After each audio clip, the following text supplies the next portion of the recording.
তারা চাই আমরা যারা গণতন্ত্রকামী মানুষ বিশ্বজুড়ে বাংলাদেশের বাইরে ইউরোপিয়ান ইউনিয়ন সহ সবাই চাচ্ছে বাংলাদেশে যত তাড়াতাড়ি একটি গণতান্ত্রিক অর্ডার ফিরে আসুক এবং এর জন্য ওরাও কাজ করতে চাই।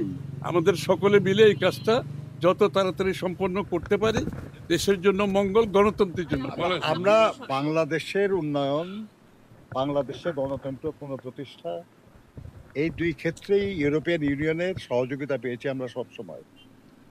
তারা এই সহযোগিতা অব্যাহত রাখবে বলেছে এবং তারা চায়, যেটা খসরু বলেছেন, যে যত দ্রুত সম্ভব বাংলাদেশ গণতন্ত্রে ফিরে আসে, গণতন্ত্র পুনঃপ্রতিষ্ঠা হয়, এটা তারা প্রত্যাশা করে।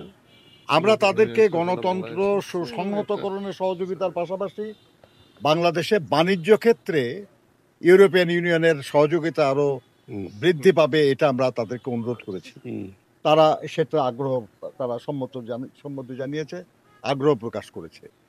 আমরা মনে করি যে আগামী দিনে ইনশাল্লাহ বাংলাদেশের জনগণ যে জন্য দীর্ঘ 16 বছর লড়াই করেছে, গুম হয়েছে, খুন হয়েছে, নানাভাবে নির্যাতিত হয়েছে, বিশেষ করে গত জুলাই আগস্টে যে সীমাহীন বা অত্যাচার সহ্য করেছে, এর মধ্য দিয়ে যে গণতন্ত্রের আকাঙ্ক্ষা, এই আকাঙ্ক্ষা খুব দ্রুত বাস্তবায়ন হবে। সরকারের ঘোষণা অনুযায়ী ফেব্রুয়ারিতেই নির্বাচন হবে ইনশাল্লাহ, এবং সেই নির্বাচনের মাধ্যমে আমাদের দীর্ঘদিনের যে স্বপ্ন গণতন্ত্র, সেটা পুনঃপ্রতিষ্ঠিত। একেবারে স্পেসিফিক্যালি এগুলো নিয়ে কোনো আলোচনার প্রশ্ন না। আর পিআর তো এখন আলোচনার খুব একটা বিষয়বস্তু না, এই কারণে যে যদি আপনি রাজিও হন তাহলেও তো এই নির্বাচন পিআরের মাধ্যমে হবে না, সেটা তো হবে সংবিধান সংশোধন হওয়ার পরে। কাজে আমরা আলোচনা করেছি আজকে সেটা হলো আসন্ন নির্বাচন নিয়ে। এই নির্বাচনের পরে কি হবে বা সামনের নির্বাচনে কি হবে, ওটা আলোচনা বিষয়।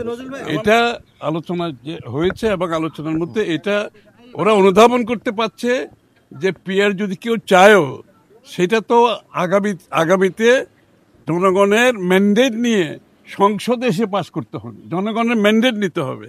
আমরা কিছু লোক টেবিলের চারিদিকে বসে কিছু রাজনৈতিক দল জনগণের পক্ষ থেকে আগেভাগে তো এই সিদ্ধান্ত নেওয়া সম্ভব না। এটা জনগণের ম্যান্ডেট নিয়ে আগামী নির্বাচনের পরে যদি জনগণ চায় হবে, আর না চাইলে যে ধারা চলতে হবে এটা পরবর্তী সময়। আমরা দীর্ঘদিন করেছি, একজন আরেকজনের বিরুদ্ধে কিছু বলতে চাচ্ছি না, দরকার নেই, আমরা এটা বলতে চাচ্ছি না। কিন্তু কবে আমরা পিআরের আলোচনা শুরু করলাম, কে কবে পিআরের দাবিতে আন্দোলন সংগ্রাম করেছে? এই যে 5 জুলাই আগস্টে আন্দোলন হলো, সেখানে দাবির মধ্যে কি পিআর ছিল? এটা একটা নতুন দাবি নিয়ে নির্বাচন সামনে, এই সময় এরকম আন্দোলন বা এরকম ধরনের কথাবার্তা, আমরা মনে করি তারা বুঝতে পারবে তাদের কি করা উচিত, এবং তারা নির্বাচনকে সুষ্ঠুভাবে সম্পাদনের ব্যাপারে সহযোগিতা করবে। না, এটা সবচেয়ে পিআরের বিষয়টা সবচেয়ে বড় কথা হচ্ছে, এটা তো আমরা কোনোদিন রাজনৈতিক দলকে বাংলাদেশের মানুষের সিদ্ধান্ত নিতে বলে নেই। সুতরাং এটা আলোচনার বিষয় না। কোনো রাজনৈতিক দলের যদি সেটা ইচ্ছা থাকে, তারা আগামী নির্বাচনে জনগণের কাছে এটা নিয়ে যেতে হবে, ম্যান্ডেট নিয়ে সংসদে আসতে হবে। ধন্যবাদ।